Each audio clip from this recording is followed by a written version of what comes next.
اس نے دوستیاں ترک کر دیں اور روحانی طور پر مقتول کی ہو کر رہ گئی۔ رانی نے بتایا کہ مقتول نے کہا تھا کہ وہ اسے مسلمان کر کے اس کے ساتھ شادی کرے گا۔ مقتول نے اس کے ساتھ ایسا دھوکہ نہیں کیا تھا کہ اس کی ابھی شادی ہی نہیں ہوئی، بلکہ اسے بتا دیا تھا کہ اس کی بیوی جو اسے پسند نہیں اور اسے طلاق دے دے گا۔ رانی نے مقتول کی یہ تجویز دل و جان سے قبول کر لی تھی اور اس کے ساتھ کہیں بھاگ جانے کو بھی تیار تھی، لیکن مقتول کا کوئی باہر کا ٹھکانہ نہیں تھا جہاں وہ رانی کو لے کر چلا جاتا۔ وہ تو یہ چاہتا تھا کہ وہ امبالہ میں ہی رہے گا اور رانی کو مسلمان کر کے شادی کرے گا، لیکن رانی نے اسے کہا تھا کہ اس نے ایسا کیا تو ہندو اسے قتل کر دیں گے اور ہندو مسلم فساد ہو جائے گا۔ مقتول اور رانی کی ملاقاتیں پہلے سے زیادہ ہونے لگیں اور ہندوؤں کو پتہ چل گیا۔ باپ نے رانی کو روکنا شروع کر دیا، لیکن رانی باغی ہو چکی تھی۔ بھائیوں نے رانی کو مارا پیٹا بھی، لیکن رانی باز نہ آئی۔ وہ یہاں تک دلیر ہو گئی تھی کہ مقتول نے اسے اگر کہا کہ آج رات فلاں وقت فلاں جگہ آ جانا، تو رانی گھر والوں کو سوتا چھوڑ کر گھر سے نکل آئی اور مقتول کے پاس پہنچ گئی، اور وہاں سے اس وقت واپس آئی جب مقتول نے اسے کہا کہ جاؤ رانی، اب چلی جاؤ۔ رانی بار بار مجھے کہتی تھی کہ وہ حیران ہے کہ آدھی رات کے وقت تنہائی میں بیٹھے ہوئے اور دونوں کے جسم ایک دوسرے کے ساتھ لگے ہوئے ہوتے تھے، لیکن مقتول نے کبھی کوئی بےہودہ حرکت نہیں کی تھی۔ ایک روز رانی کے دونوں بڑے بھائیوں نے دلی سیر سپاٹے کے لیے جانے کا پروگرام بنایا۔ رانی کے باپ نے ان بیٹوں سے کہا کہ رانی کو بھی ساتھ لے جاؤ، یہ بیچاری بہت پریشان ہے اور گھر میں قید رہتی ہے، اسے بھی سیر سپاٹا کرا لاؤ۔ رانی بہت حیران ہوئی اور خوش بھی کہ باپ نے ایک بات تو ایسی کی جو اس کے دل کو اچھی لگی تھی۔ وہ سمجھ نہ سکی کہ اس کے ساتھ کتنا بڑا دھوکہ کیا جا رہا ہے۔ بھائی ہنسی خوشی رانی کو اپنے ساتھ لے گئے۔ دلی جا کر وہ آشرم میں آ گئے اور رانی کو آشرم کے اندر بھیج کر بھائی وہاں سے چلے آئے۔ ایک دو دنوں بعد رانی کے کپڑے اور بستر وغیرہ بھی امبالہ لا کر دلی آشرم میں دے دیا۔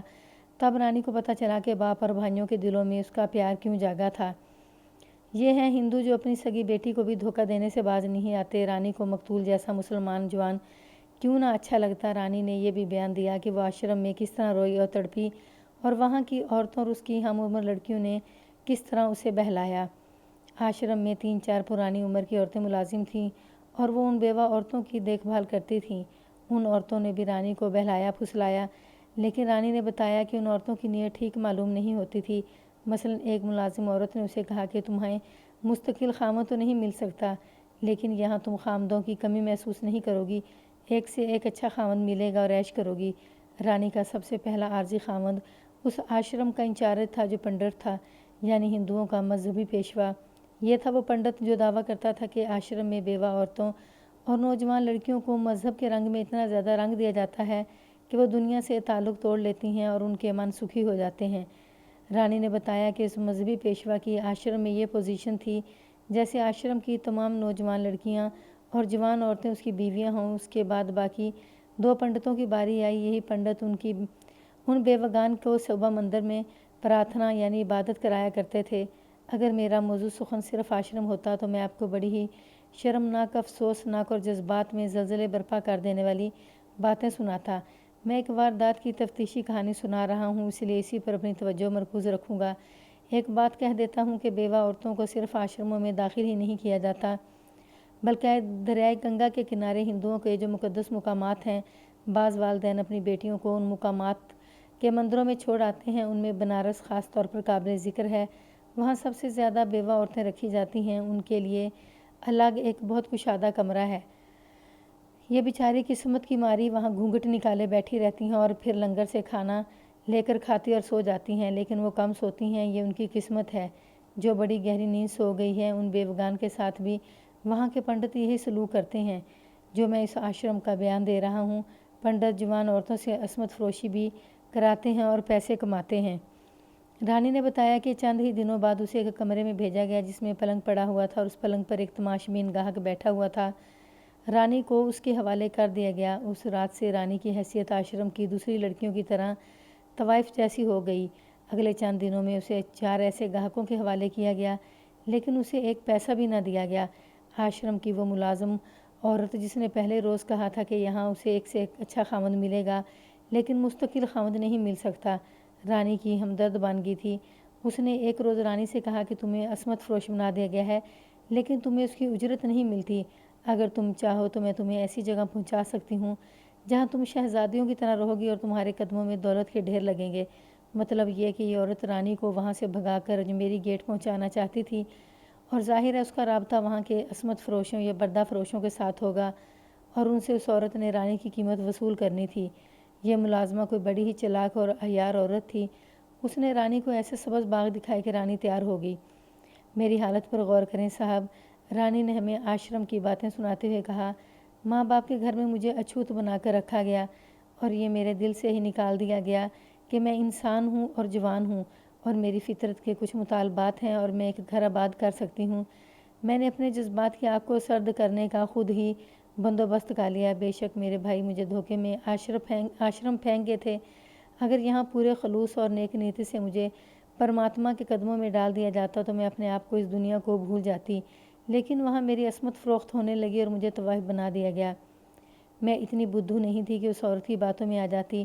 میں نے اس کی باتیں سن کر خود یہ سوچا کہ میری قسمت میں پاپ ہی لکھ دیے گئے ہیں، تو میں ان دیواروں میں قید ہو کر یہ پاپ کیوں کروں؟ کیوں نہ میں باہر نکل کر یہی کام کروں اور کچھ کماؤں اور آزادی سے گھوموں پھروں۔ ایک رات اس عورت نے بڑی استادی سے مجھے آشرم سے نکالا۔ آشرم سے کچھ دور ایک تانگا کھڑا تھا، مجھے اس میں بٹھایا اور پورے اطمینان کے ساتھ یہاں پہنچ گئی۔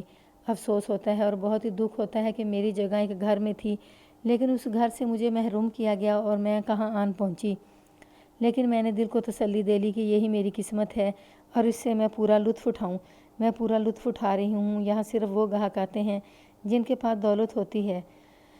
میں ان کے دلوں پر حکومت کرتی ہوں۔ یہ 2-3 آدمی جنہوں نے مجھے خریدا تھا مجھ پر اتنا اعتماد کرتے ہیں کہ میں اکیلی باہر چلی جاتی ہوں تو انہیں پورا یقین ہوتا ہے کہ میں واپس آ جاؤں گی۔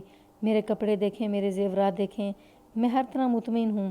کیا جاوید نے تمہیں کبھی نہیں کہا کہ اس پیشے سے نکل آؤ اور وہ تمہارے ساتھ شادی کر لے گا؟ میں نے پوچھا۔ اس نے کہا تھا، رانی نے جواب دیا۔ میں نے اسے صاف الفاظ میں کہہ دیا کہ اب نہیں۔ میں نے یہ بھی کہا تھا کہ میں اس قدر ناپاک ہو چکی ہوں کہ تمہارے قابل ہی نہیں رہی۔ میں نے اسے کہا تھا کہ میرے پاس آتے رہنا، تمہیں دیکھتی ہوں تو زندہ رہنے کی خواہش مضبوط ہو جاتی ہے۔ اسے ہچکی سی آئی اور وہ زاروں کے تار رونے لگی۔ 1-2 منٹ بعد وہ سنبھل گئی۔ میں اسے جاوید کے قتل پر لے آیا۔ میں آپ کو جاوید کی پرائیویٹ زندگی کا ایک پوشیدہ گوشہ دکھا دیتی ہوں، رانی نے کہا۔ ہو سکتا ہے آپ کو اس سے قاتل کا سراغ مل جائے۔ جاوید اپنی کوئی بات مجھ سے نہیں چھپاتا تھا۔ جاوید کا یہ دوست لیاقت علی بڑا ہی گہرا اور کانیا آدمی ہے۔ جاوید نے مجھے بتایا تھا کہ لیاقت علی جاپانیوں کا جاسوس ہے۔ اس نے یہ نہیں بتایا کہ وہ جاسوسی کس طرح کرتا ہے اور اس کا یہ کام کیسا ہے۔ میں نے پوچھا بھی نہیں، مجھے اس سے کوئی دلچسپی نہیں تھی کہ کون کیا ہے اور کیا کرتا ہے۔ دنیا اور دنیا کے بندوں سے ہی دل اچاٹ ہو گیا تھا۔ میں نے اس وقت دلچسپی پیدا کی جب ایک روز جاوید نے مجھے بتایا کہ وہ ٹھیکیدار کی ملازمت چھوڑ کر جاپانیوں کا باقاعدہ جاسوس بن گیا ہے اور لیاقت علی نے اسے اپنے گروہ میں شامل کر لیا ہے۔ میں نے جاوید سے صرف ایک بات کہی کہ ایسا نہ ہو کہ وہ پکڑا جائے۔ اگر پکڑا گیا تو اسے بڑی لمبی قید کی سزا ملے گی، اور کہیں ایسا نہ ہو کہ انگریز اسے گولی ہی مار دیں۔ لیکن جاوید نے بتایا کہ اس کا کام ایسا ہے جس میں پکڑے جانے کا خطرہ نہ ہونے کے برابر ہے۔ اس نے یہ بھی بتایا کہ اسے ٹھیکیدار کی نوکری سے 3-4 گنا زیادہ پیسے ملتے ہیں۔ اس کے ساتھ ہی میں دیکھ رہی تھی کہ جاوید کچھ زیادہ ہی مذہبی ہوتا جا رہا تھا۔ میں تو اس کے پیار کو اور اس کی محبت کو دیکھتی تھی اور یہی میری روح کی ضرورت تھی۔ میرے ساتھ جاوید پوری وفا کر رہا تھا۔ وقت گزرتا گیا اور ایک دن جاوید نے مجھے بتایا کہ اس نے جاسوسی کا کام چھوڑ دیا ہے، لیکن لیاقت علی اسے چھوڑنے نہیں دے رہا تھا۔ میں نے بھی اسے کہا کہ یہ کام بڑا خطرناک ہے، بہتر ہے کہ اس گروہ سے الگ ہو جاؤ۔ وہ الگ ہو گیا تھا، لیکن مجھے بتاتا تھا کہ لیاقت علی اسے دھمکیاں دے رہا ہے کہ وہ اس کے گروہ سے نکلا تو اسے قتل کر دیا جائے گا۔ جاوید ذرا سا بھی ڈرا ہوا نہیں تھا۔ وہ اب اسلام اور جہاد کی باتیں کرنے لگا تھا۔ پہلے تو وہ کہتا تھا کہ جاپان کی فوجیں برما تک پہنچ گئی ہیں اور اب ہندوستان پر حملہ کر کے انگریزوں کو یہاں سے بھگا دیں گی اور پھر ہندوستان کو آزاد کر دیں گی۔ لیکن بعد میں اس نے یہ کہنا شروع کر دیا کہ یہ ہندوستان مسلمانوں کا ملک ہے اور مسلمان اپنے اندر جہاد کا جذبہ پیدا کریں گے تو یہ ملک پھر مسلمانوں کو مل جائے گا۔ حقیقت یہ ہے کہ اس کی بات سن کر مجھے بہت خوشی ہوئی تھی۔ وجہ آپ کو بتا چکی ہوں۔ بندہ ہوتے ہوئے میرے دل میں ہندوؤں کی نفرت بھر گئی تھی اور مسلمانوں کی محبت میری روح میں اتر گئی تھی۔ یہ مقتول کی محبت کا خلوص اور اثر تھا۔ میں سمجھتی تھی کہ ہر مسلمان کا کردار جاوید جیسا ہی ہوتا ہے۔ میں یہاں کہوں گی کہ میری ساری دلچسپیوں کا مرکز جاوید کی ذات تھی۔ ایک رات جاوید سے ملاقات ہوئی تو وہ کچھ پریشان تھا۔ اس نے بتایا کہ اس کے پاس لیاقت علی کے اس کے گروہ کے کچھ راز ہیں اور اس نے ان سب کو یقین دلایا ہے کہ وہ ان کے گروہ سے الگ تو ہو رہا ہے لیکن انہیں ایسا دھوکہ نہیں دے گا کہ وہ ان کے راز کسی کو بتا دے۔ لیاقت علی اس پر بھروسہ نہیں کر رہا تھا۔ وہ جاوید سے کہتا تھا کہ وہ الگ ہوا تو زندہ نہیں رہے گا۔ کیا جاوید نے یہ بتایا تھا کہ وہ راز کیا ہے؟ انسپکٹر کلارک نے پوچھا۔ نہیں صاحب، رانی نے جواب دیا، نہ اس نے بتایا نہ میں نے پوچھا۔ میں نے اسے کہا تھا کہ ایسا خطرہ ہے تو چلو یہاں سے کہیں بھاگ چلتے ہیں اور کسی کو پتہ ہی نہیں چلنے دیں گے کہ ہم کہاں ہیں۔ اس ملاقات میں جاوید نے ایک اور بات بتائی۔ بات یہ تھی کہ لیاقت علی نے اسے کہا تھا کہ رانی کو بھی اپنے گروہ میں شامل کر لو تو پھر ہم بہت زیادہ دولت کما سکتے ہیں۔ میں جانتی تھی کہ جاسوسی میں خوبصورت لڑکیوں کو استعمال کیا جاتا ہے۔ لیاقت علی نے مجھے کئی بار دیکھا تھا۔ جاوید نے اسے جواب دیا تھا کہ وہ رانی کو کسی قیمت پر اس لائن پر نہیں چلنے دے گا۔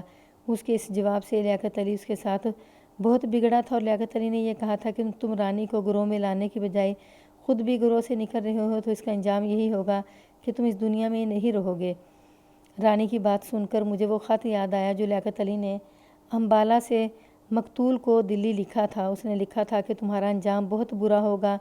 میں نے انسپکٹر کلارک سے انگریزی میں کہا کہ ہمارا ملزم ہمیں مل گیا ہے۔ اس کے بعد میں نے جاوید کو پریشان ہی دیکھا۔ رانی نے کہا، اور اس کے بعد قسمت نے ایسا پلٹا کھایا کہ میرے بھائی مجھے آشرم میں پھینک آئے اور کچھ پتہ نہیں کہ پیچھے جاوید کا کیا بنا۔ ایک روز میں باہر نکلی تو اجمیری گیٹ کے باہر میں نے جاوید کو دیکھا۔ تانگا رگوا کر میں دوڑ کر اس کے پیچھے گئی اور اسے پکڑ لیا۔ میرے ساتھ یہی آدمی تھا جو ساتھ والے کمرے میں بیٹھا ہوا ہے۔ جاوید کو میں نے تانگے میں بٹھا لیا اور اس آدمی کو بتایا کہ یہ جاوید کون ہے اور میرے لیے کیا حیثیت رکھتا ہے۔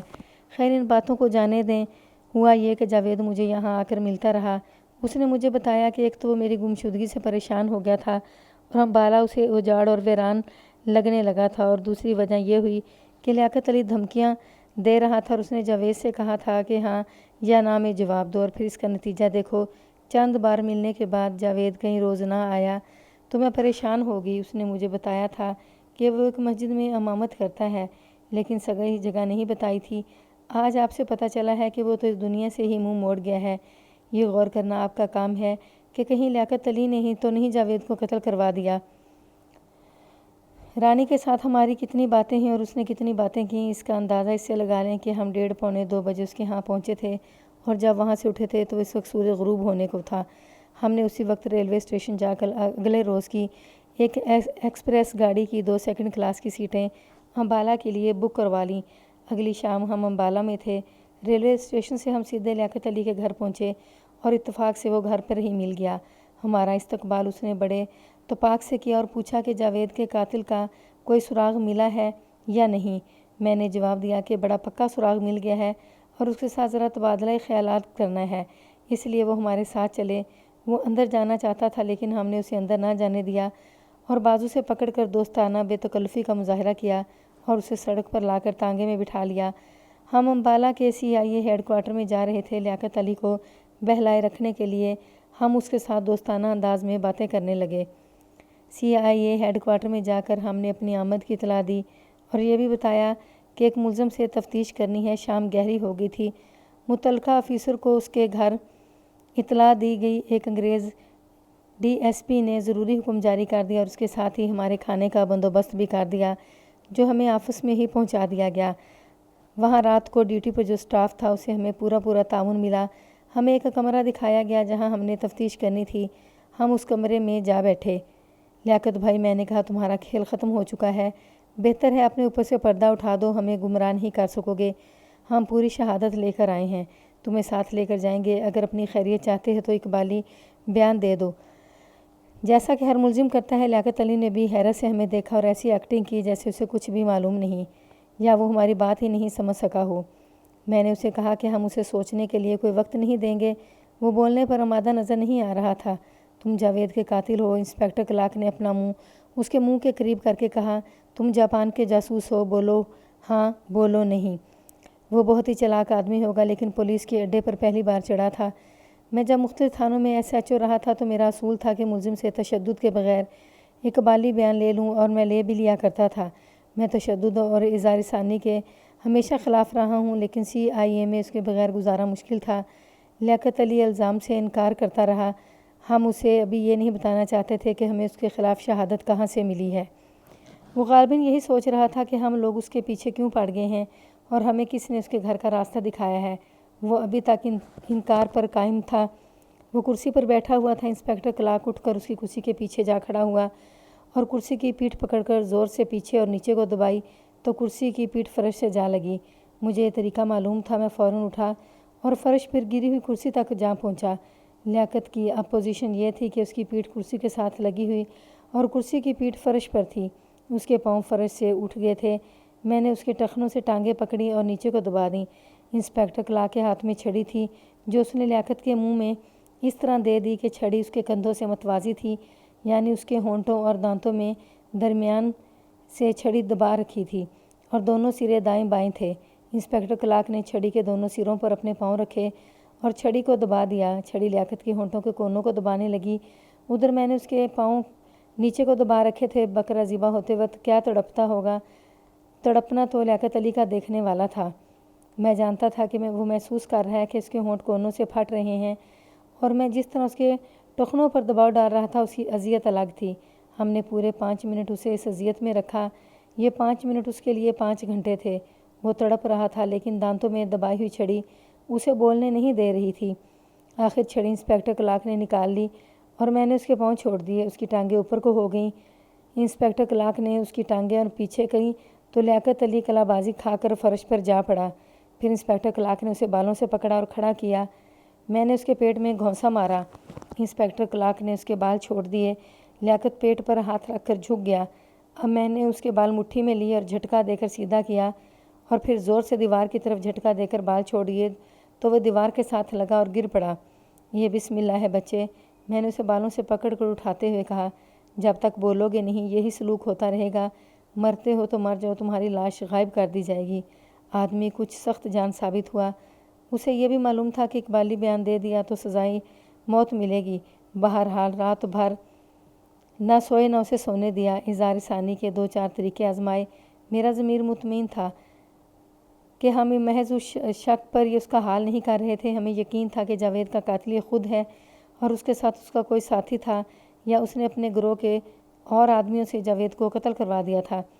دلی میں ہمارے پاس قاتل کی انگلیوں اور ہتھیلیوں کے نشان محفوظ تھے۔ ان سب انسپکٹر رضا نے خون آلود چاقو سے لیے تھے۔ صبح طلوع ہوئی تو لیاقت علی کی برداشت جواب دے گی اور اس نے اقبالی بیان دے دیا۔ بات رانی کی صحیح نکلی۔ جاوید اس کے گروہ میں شامل ہو گیا تھا لیکن گروہ سے نکل گیا اور اس کے ساتھ بڑے نازک راز بھی نکل گئے۔ راز نہ بھی ہوتے تو جاوید ان کے لیے صرف اس لیے خطرناک ہو سکتا تھا کہ لیاقت علی اور اس کے گروہ یعنی رنگ کے 3-4 آدمیوں سے واقف ہو چکا تھا۔ ان لوگوں نے سوچا کہ جاوید مقتول دلی چلا گیا ہے تو کوئی بھروسہ نہیں کہ کس وقت کہیں وہ پردہ فاش کر دے۔ اسے قتل کرنے کے لیے 2 آدمی گئے۔ لیاقت علی نے دونوں کو ایڈریس بتا دیے۔ میں اور انسپکٹر کلارک CIA سے پولیس کے کچھ آدمی ساتھ لے کر ان دونوں پتوں پر چھاپے مارنے چلے گئے۔ دونوں کو گھروں میں ہی پکڑ لیا۔ پہلا جو آدمی پکڑا وہ جاوید کی ہی عمر کا تھا۔ اس کے گال پر ہلکی سی ایک لکیر تھی جو مدھم ہو گئی تھی۔ انسپکٹر کلارک نے یہ لکیر دیکھی تو وہ ہنس پڑا۔ یہ لکیر اس سکول ماسٹر کے بید کی ڈالی ہوئی تھی جو جاوید کے قتل کا عینی شاہد تھا۔ کوئی شک نہ رہا کہ یہ قاتل ہے۔ دوسرے گھر سے جو آدمی پکڑا وہ بھی جوان سال تھا۔ اس کی پیٹھ سے قمیض ہٹائی تو وہاں 2 لکیریں تھیں جو مدھم ہو گئی تھیں۔ یہ بھی سکول ماسٹر کے بید کی تھیں۔ میں ان دونوں کے گھروں کی اور لیاقت علی کے گھر کی بھی تلاشی لی گئی۔ تینوں کے گھروں سے ایک ریوالور بلا لائسنس برآمد ہوا۔ ان 2 آدمیوں نے بھی اقبالی بیان دے دیے۔ ان میں سے ایک کا چاقو مسجد میں رہ گیا تھا جو ہمارے قبضے میں تھا۔ دوسرے نے اپنا آلہ قتل یعنی چاقو برآمد کرا دیا۔ انہوں نے بتایا کہ وہ اپنے رنگ لیڈر کے حکم سے جاوید کو قتل کرنے گئے تھے۔